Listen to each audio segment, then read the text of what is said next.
Welcome to This Week in Northwest Georgia Football, brought to you by Riverside Auto Group and produced by WLAQ Sports. Each week, we bring you insight, analysis, interviews, and our predictions for the week's matchups around the Northwest Georgia area. Here are your hosts.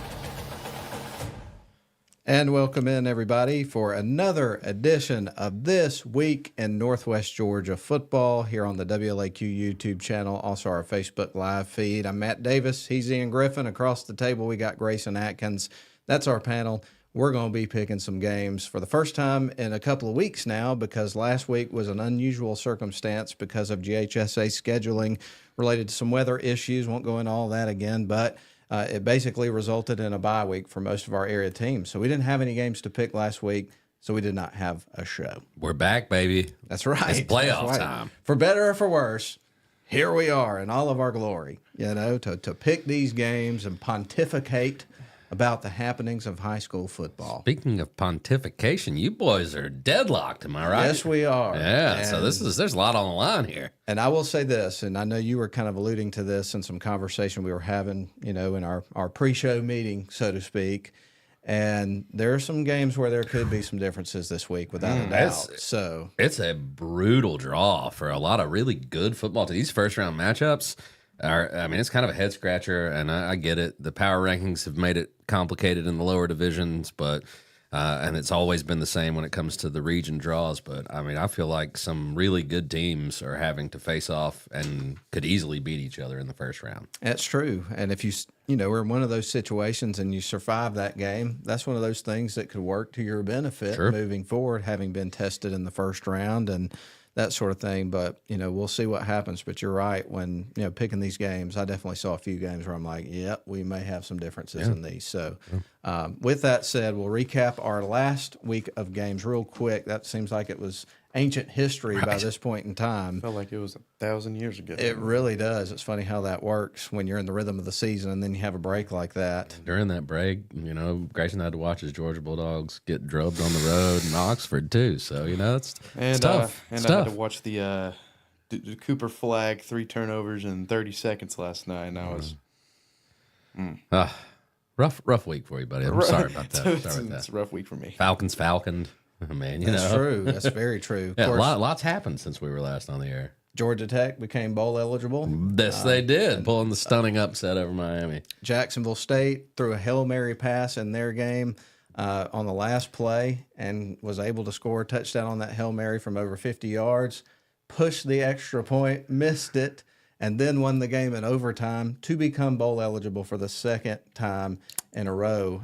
Both years of being at the FBS level, they have made a bowl game, which is pretty awesome. I'm a Jacksonville State alum, so obviously I'm super excited about that. Right. Alabama looked like Alabama of old. It was an interesting week on the gridiron. Penn State's still top 5. Yeah, there you go. That's a head scratcher. Yeah, in a lot of respects. But on the high school front, in our last week of picks that we had, Grayson went 8-1. He missed the Coosa game. I was 7-2. I missed the Coosa game. We all missed that one.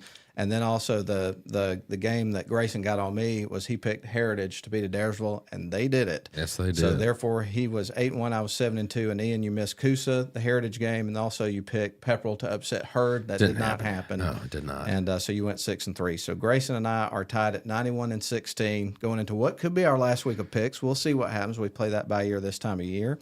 And then Ian, you were 82-25. Where's the trophy? It's way over there. I don't know why it ever leaves this space. It's been mine. I've wrapped my arms around it and accepted my fate. There's no coming back. Yeah, come here, buddy. Merry Christmas. So the trophy's probably yours unless you pick all upsets going into this weekend of picks. But regardless. So those were the differences, and so again, Grayson is 91-16, so am I, and then Ian's 82-15 going into the first weekend of the playoffs. I may lose by the largest margin in the history of the show. I don't know. It's pretty bad. I think it's probably true. We don't keep the best of archival records here at WLAQ, but I don't even think we need them to do that. But again, it got into a situation where you got down a few games and decided to roll the dice. I did. And it kind of backfired. Yeah. And then it was just like, well, whatever. Keep rolling them. Gordon Central over Gordon Lee. They played them well. Sort of. Sort of. Anyway, so there we are. And then here we are, and we're going to pick some games, and these are the games that we are going to pick today. It's going to be the Unity Christian Lions at Lafayette Christian Cougars and GAPPS AA Region 1 9-man football. Well, not region. Obviously, now you're into the state playoffs. Out of 6A D1, we have the Darlington Tigers going to Kings Ridge to take on the Tigers. Both teams have purple incorporated into their color scheme, so we won't be able to differentiate by saying Purple Tigers this week. It'll be Kings Ridge and Darlington. That's exactly right. And then in 7AD1, Chattooga heads over to Dodge County to face a Battle of the Indians. Coosa Eagles are in the playoffs playing at Worth County. We've got from 7AD2, Tryon is going to, is it Schley? Is that how you say that? That's how I would say it. Okay. To take on the Schley County Wildcats. And 7AA, is it Redan? I would say Redan or Okay. Redan. You might.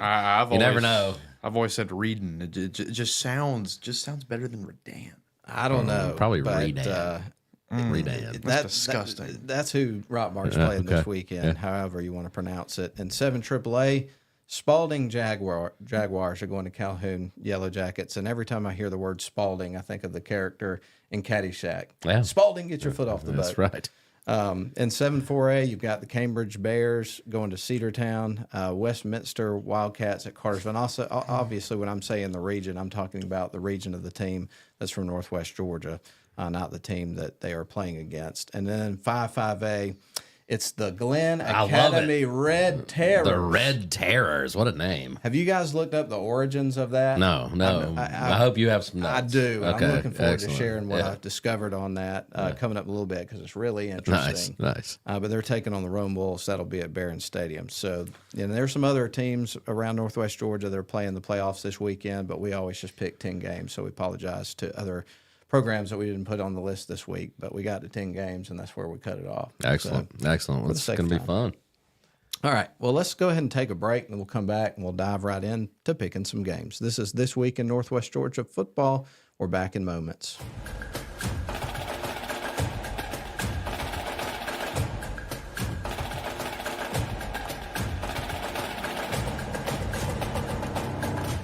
Shop for your next car, truck, or SUV at Riverside Auto Group. Check out riversideautogroup.com today to browse their selection or visit with them in person at Riverside Chevrolet GMC in Rome, Riverside Toyota in Rome, and the all-new Riverside GMC Cadillac in Cartersville. Locally owned and operated by the Welburn family since 1974. That's Riverside Auto Group. Visit riversideautogroup.com.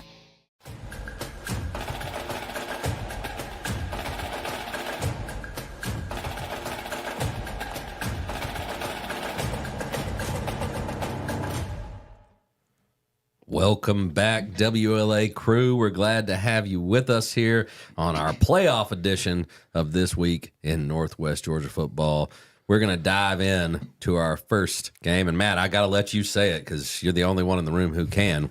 What division of football is this? The Georgia Association of Private and Parochial Schools. He nails it every time. It is AA 9-man football time. The Unity Christian Lions are going to Lafayette Christian to take on the Cougars. Excellent. I'll jump into this matchup. Look, this is a game that got played earlier in the season. Lions are going to get a chance to avenge a loss to the Cougars, but they're going to have to do so on the road. The Cougars are 9-1. Definitely the favorite here. I'm down 9 games. I believe in Hump and what he's doing over there at Unity. The Lions pull off the upset on the road. Unity have had a couple of tough games this season, but overall, they've been consistent at competing at a high level. One of the 2 games they lost, as you mentioned, was Lafayette Christian. It wasn't a blowout. They lost 38-26. They always say it's tough to beat the same team twice in a season, especially, when the teams I think are fairly even. Unity's on a roll. They've won 4 straight. They did have that period of time in the season where they didn't play a game for a few weeks. I think it took a little bit of time to kind of knock the dust off in that situation as much as you try to prepare for that and overcome it. I think the Lions have got it put together right now. So I think they're in a perfect spot here to avenge that loss and beat Lafayette Christian. Okay, So I'm not on a limb. No, I really think they'll win the game, Nice. but let's see if Grayson agrees. So we've always seen this trend from Unity, especially the past 2 years. Last year, they lost to Central Christian in the regular season, and they beat them in the playoffs. and of course they fell to the road or on the road to Lafayette Christian. So does history repeat itself once again? I don't think so. Oh, wow. It's a sweep. Give me Lafayette Christian. Oh, okay. To win this ball game. It's on the road for Unity, and I just think both of the times they played on the road, or Pinecrest Academy, that was at home, correct?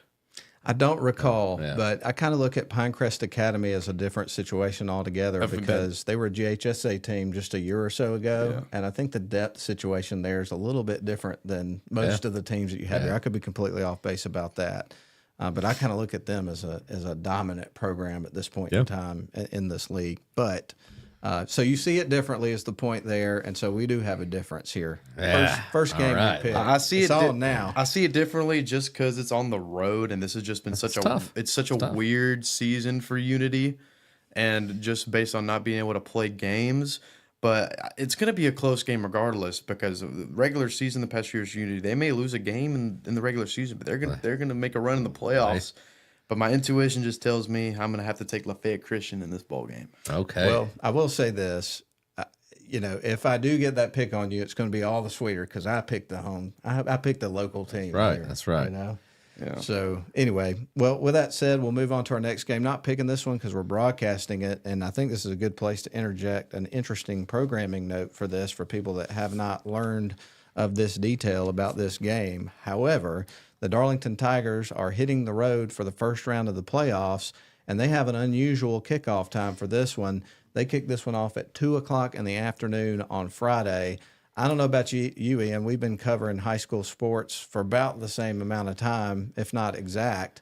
I don't remember ever calling a game at 2 o'clock in the afternoon on Friday. I was on the phone on my way out here trying to get things scheduled for Friday. And I was telling somebody, I've got to call a high school football game in Alpharetta at 2 p.m. Mm-hmm. Never have I done that. So, yeah, this is a first for sure.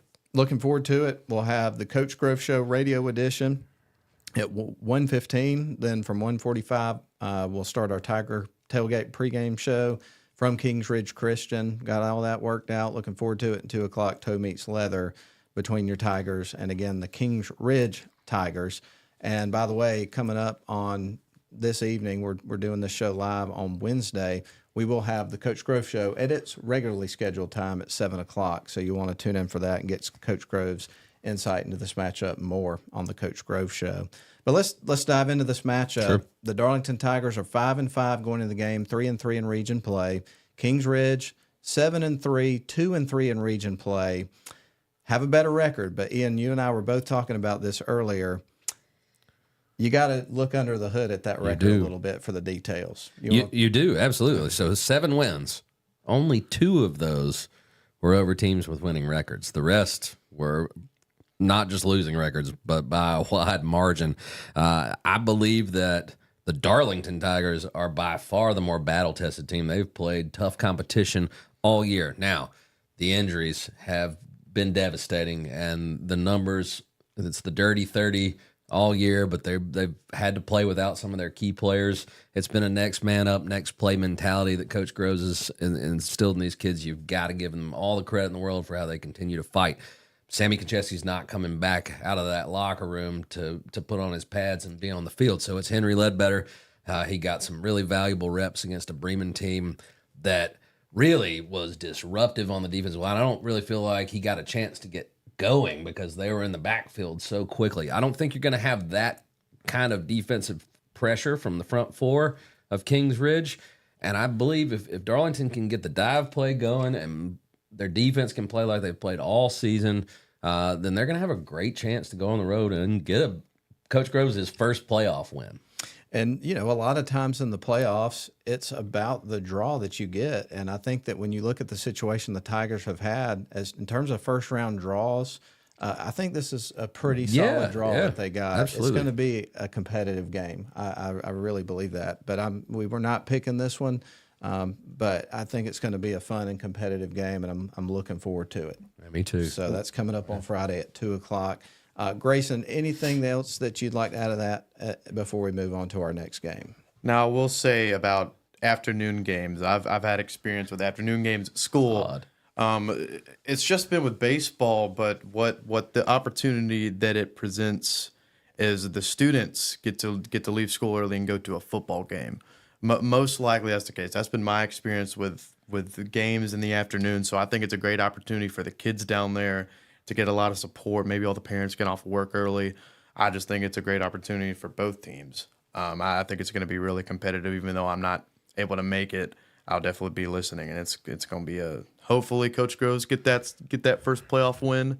So I'm very optimistic about what Darlington is going to be able to do on Friday at 2 p.m. instead of 7:30 p.m. Yeah, we can't say that enough to remind everybody we're going to have some afternoon football on the airwaves of WLAQ for you. So again, obviously best of luck to Coach Groves and his squad as they get ready for that road trip. Excited about it. Big kickoff. Let's talk about 7A D1, and we're going to start with a couple. Where there's a couple of teams from 7A D1 going to the playoffs that we're going to be talking about. Chattooga Indians going over to Dodge County, a battle of the Indians. The first meeting between these two teams in football. Chattooga 6-4, ended up 3-4 in region. Dodge County, number 10 team in the state in that classification, 8-2, 7-2. Who wants to kick us off here with this one? We're getting a hand raised on the other side of the table. Let's go to Grayson for this one. So Dodge County, they play in a really tough region. They have one of the top teams in the state in Dublin in their region. You can say the same thing for Chattooga. They play in a really tough region. Christian Heritage, Gordon Lee, and Fannin County, they all have losses too. It's going to be a really tough game. It's going to be similar in terms of the fact that both teams really are able to get things done against the opponents they need to get done against. But I just look at it as Dodge County is they're going to be a little bit more skilled. They have a guy, I don't know if y'all have heard of him, Alabama commit Duke Johnson. He's an athlete. He plays on every side of the ball. I think that's going to be the deciding factor. I mentioned this earlier in the season that when you have a guy like that in smaller division football, you're really going to have a lot of success. And I just think that the fact that they have a guy of this caliber is going to be the difference maker in the game. And Zayden Cook, he's probably going to cook. Let's be real. But he's going to have to meet Alabama commit Duke Johnson in the middle of the field, and I'm going to have to take Dodge County in that matchup. All right, let's work our way over to Ian. You get the look. Dodge County 8-2. One of their two losses comes to an outstanding Dublin team. The Indians, the Chattooga Indians, are battle tested as well, 6-4.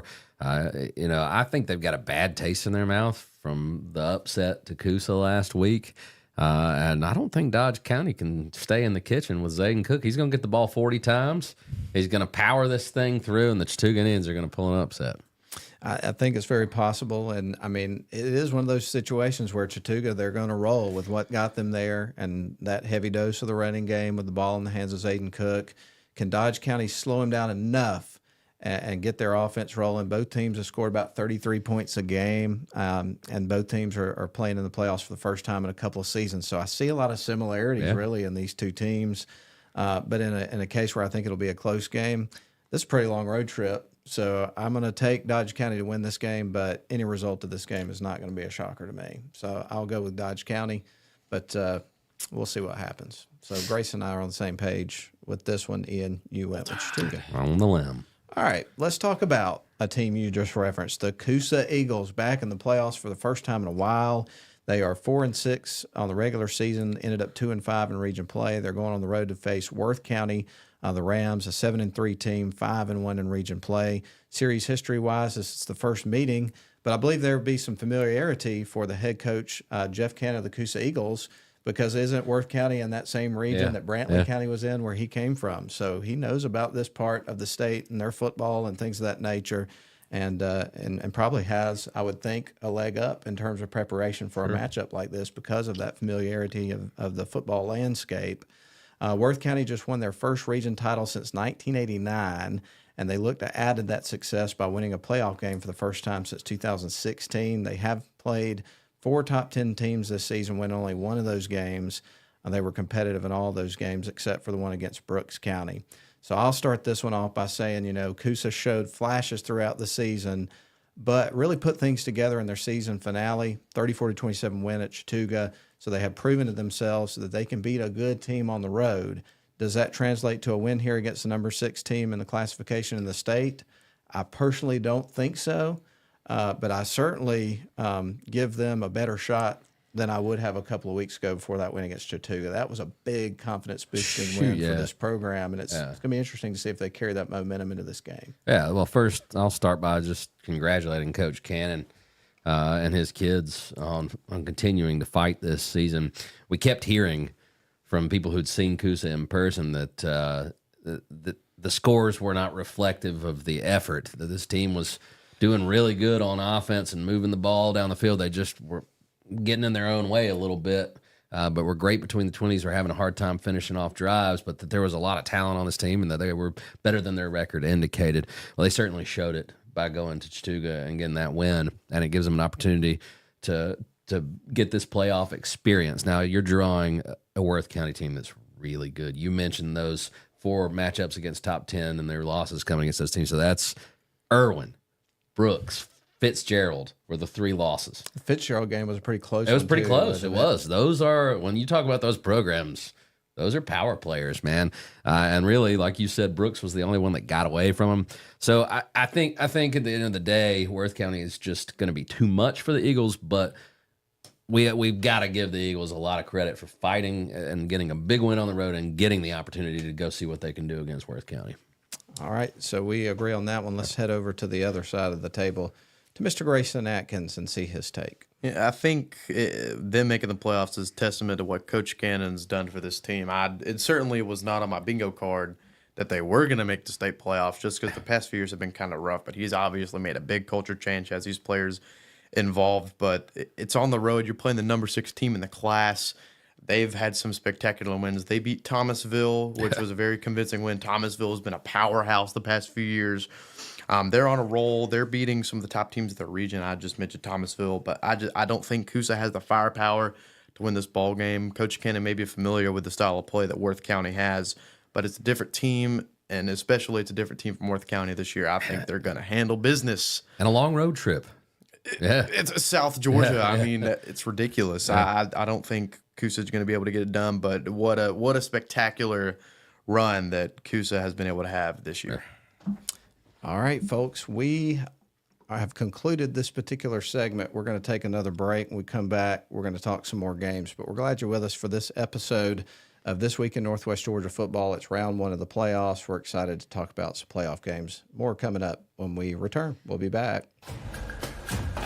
Shop for your next car, truck, or SUV at Riverside Auto Group. Check out riversideautogroup.com today to browse their selection or visit with them in person at Riverside Chevrolet GMC in Rome, Riverside Toyota in Rome, and the all-new Riverside GMC Cadillac in Cartersville. Locally owned and operated by the Welburn family since 1974. That's Riverside Auto Group. Visit riversideautogroup.com.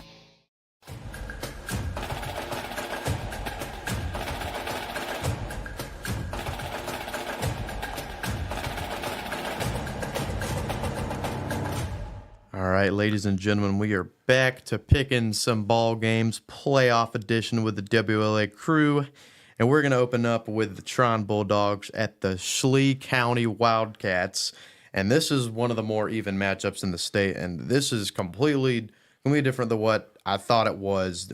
D2 still does seedings. And from what I understood, just off the top of my brain, I was like, well, how are they going to do the rankings? And then I realized they're doing seeding. So this is a 2 versus 3 matchup. Tryon had some tough losses on the road to Manchester and Bowden, and now they have to go on the road to play Schley County. We've seen this before. Tryon has not been able to do good on these long road games, these tough road games, and they can't get away with facing potential Georgia commits. They had to play 2 5-stars this season. 2 5-star defensive players, Justice Terry, and they're about to play Zayden Walker, the number 1 linebacker in the entire nation for the class of 2025, and he's a Georgia commit. So I think the fact that this is away, the kind of firepower that Schley County has, they made the state championship 2 years ago. I don't think that Tryon's going to be able to get it done. I'm going to have to give the edge to the Schley County Wildcats over the Tryon Bulldogs this year. Ian, I'm curious to see, do you agree? Is it Schley or Schley? I'm going to go Schley. I would say Schley. I'm going to say Schley. Yeah. I'm going to say Schley. The Wildcats they're battle tested for certain. It's a long trip to Ellaville, kind of down there towards Columbus. Not quite as far as the Coosa Eagles have to go, but it's a long road trip. The Tryon Bulldogs are absolutely battle tested. Manchester's a great squad. They kept it competitive against Bowden.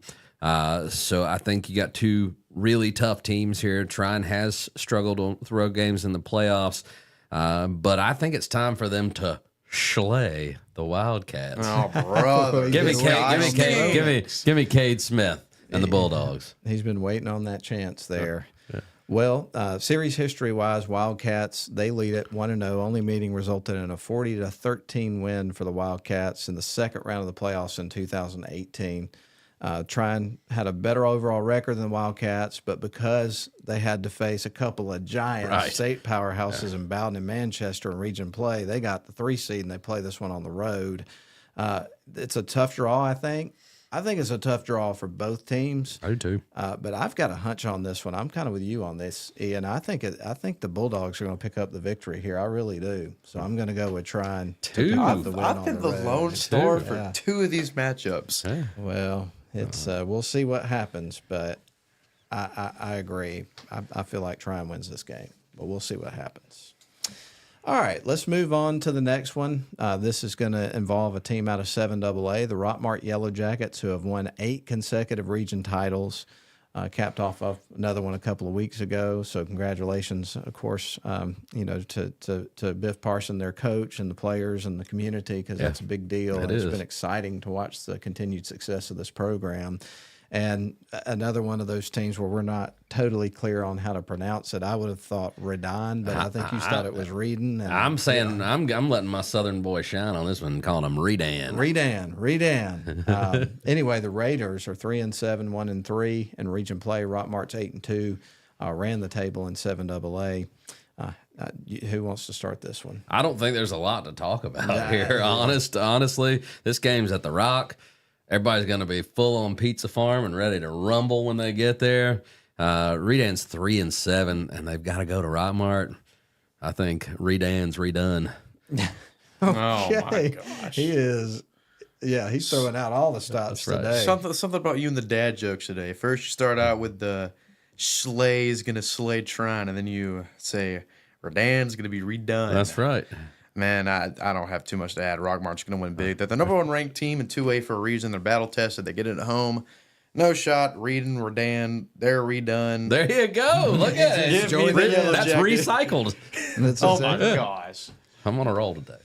Okay, I agree with you guys. Rockmart is going to win this game. Now, this next one, we'll see. It's going to be the Spalding Jaguars at 5-5, 4-4 in region play, going to face the number 7 Calhoun Yellow Jackets at 7-3, ran the table in 7 AAA, 6-0, won their 25th region title in program history.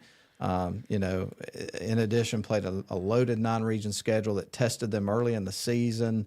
Those are the kind of games that help you, have the experience you need once you get in the playoffs. I'll just go ahead and tell you, I'm taking Calhoun to win the game.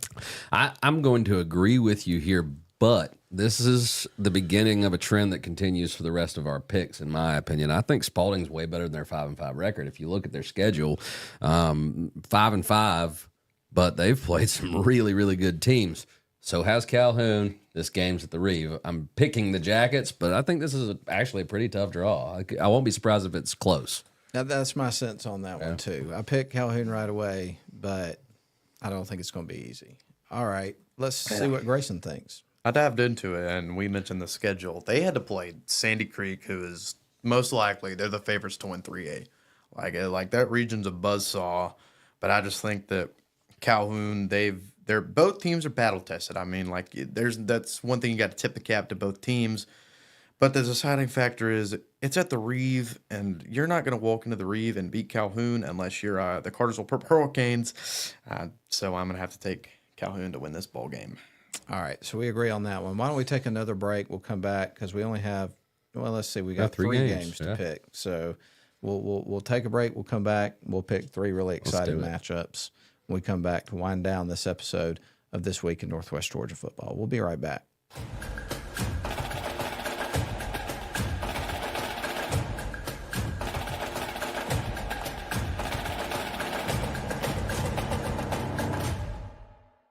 Shop for your next car, truck, or SUV at Riverside Auto Group. Check out riversideautogroup.com today to browse their selection or visit with them in person at Riverside Chevrolet GMC in Rome, Riverside Toyota in Rome, and the all-new Riverside GMC Cadillac in Cartersville. Locally owned and operated by the Welburn family since 1974. That's Riverside Auto Group. Visit riversideautogroup.com.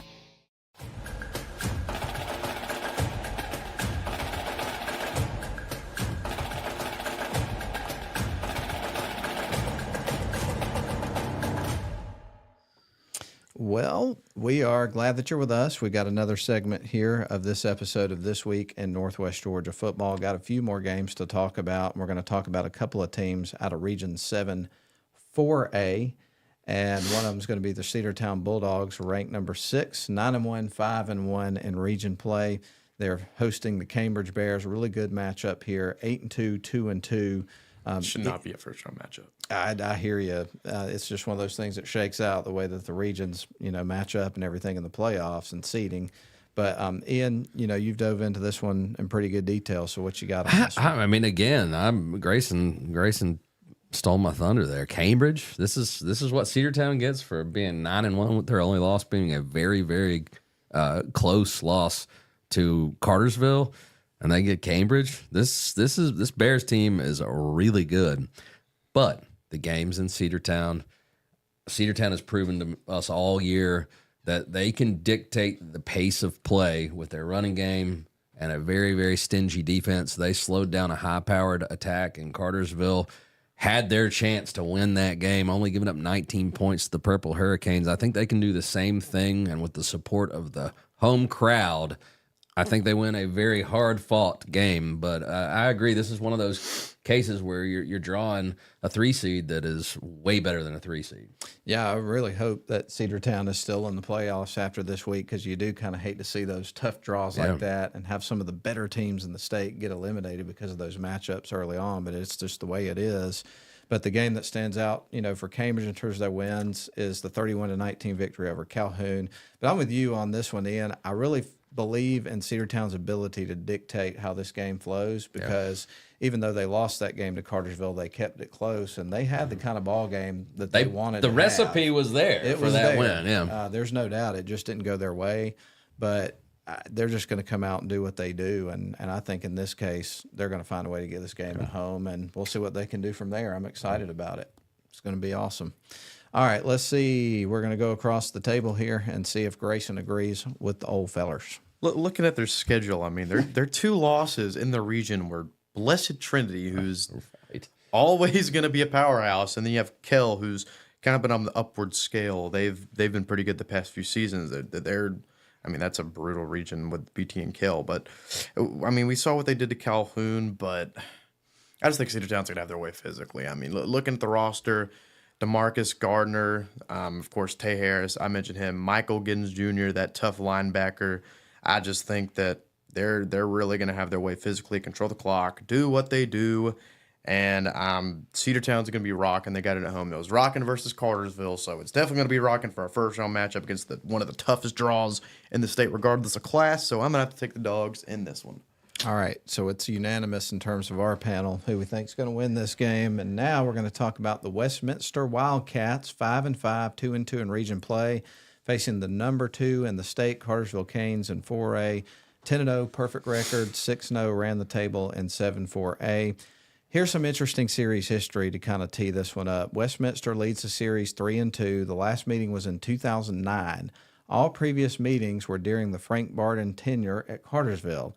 Jerry Romberg was the head coach at Westminster during those years.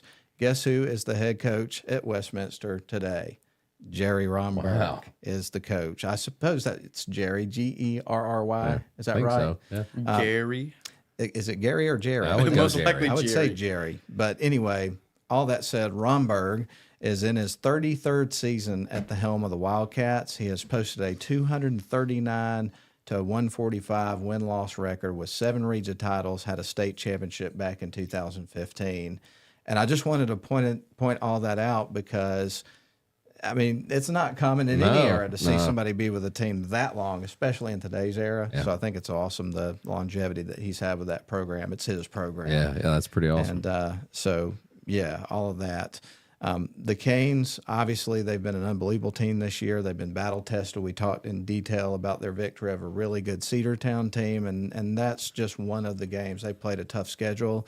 So I just think they're the better team going into this one. I didn't have to hesitate by picking the Canes to win this one, particularly in a tough environment they'll create at their home stadium. Right. And this one is very similar to the Calhoun draw to me. I think Westminster is a lot better than their 5-5 record. If you look at their schedule, they have good wins, they have good losses.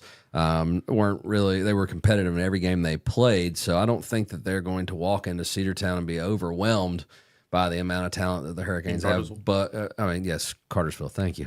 I don't think they're going to walk in there and be overwhelmed whatsoever by what they see. But at the end of the day, I think that Cartersville has the better football team and they'll win. And the only thing that I would say to that is the Wildcats faced 4 top 10 teams this season, lost all of those games. And even though they were competitive, when I look at this and I don't even remember the other 4 teams that they played that were ranked, I would venture to say that Cartersville's probably the toughest one of the bunch. Yeah, I would agree. But they were competitive. That's true. So they've seen some good football teams and they've hung with them.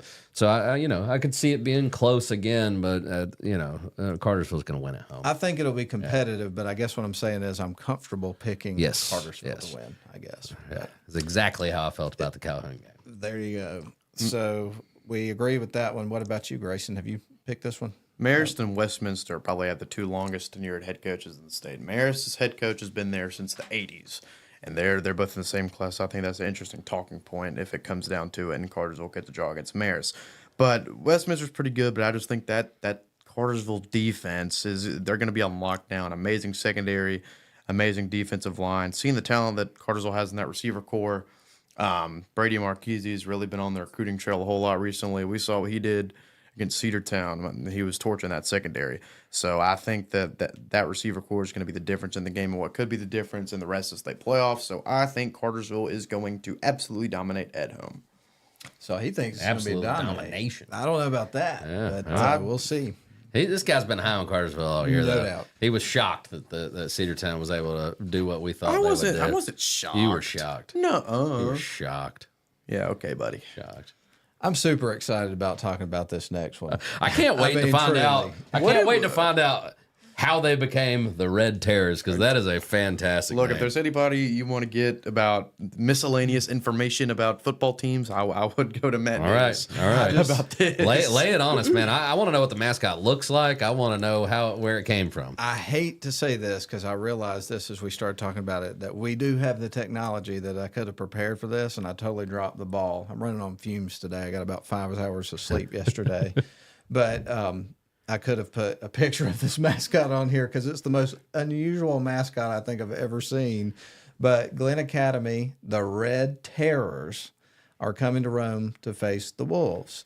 And this is the first meeting between these 2 programs. And I went to the Glen Academy site because I had to know more. What in the heck is a Red Terror? And thankfully, they had a detailed description about how that came about on their site. So I'm going to read it verbatim. But this is from the Glen Academy site. It says, our mascot is the Red Terrors, and this mascot was created in 1918. So this is over 100 years old by Glen Academy student Cormac McGarvey. He chose this name based on a phrase that described the political and violent campaigns of Red Terror by communist movements, potentially the scariest concept to Americans at the time. Wow. So the mascot is basically a political figure. It's based on this political communist movement, violent campaigns of the time. Okay. Is what it's saying. Scariest concept for Americans at that time. The mascot didn't have a visual attached to it at the time, and Glen Academy students have actually used numerous depictions to represent the Red Terrors over the years. They often use our historical crest for non-athletic purposes. At present, the mascot is depicted as a fierce, devilish creature with horns and accompanied by the interlocking letters G and A. Wow. So if you get an opportunity, do yourself a favor and look up the Glen Academy Red Terrors. Just type in logo in Google.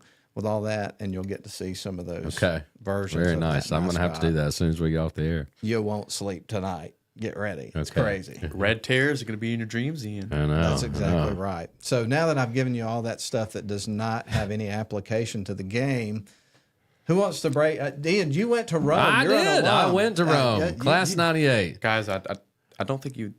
How many times we said he's gone to Rome? We have to cover that. You're the newcomer to this. My dad, who was the moderator of the show for a number of years, and ever since Ian has been a part of the show up until my dad's passing, he would always say that when it came to Rome, and we'd get started. So it's a tradition. It's a tradition. So there you go. It did. I did. It happened. We like tradition at WLAQ. Yes, we do. We do. All right. So look, let's lift the hood up here. Terrors 6-4, but their losses all came to powerhouse programs. This is a battle-tested Glenn Academy squad that will be heading to Barron. Rome has had some tough early round draws the past few years, and I think this is one as well. This is certainly, to me, in region play, it was lopsided. Rome got through a weird beginning to the season, and they ran the table in region play pretty much uncontested.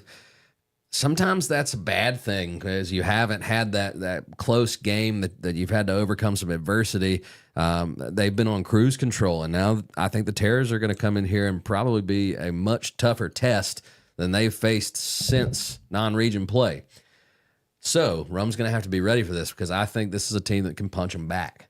And how will Rome respond to that? Well, I think John Reed will have his boys ready.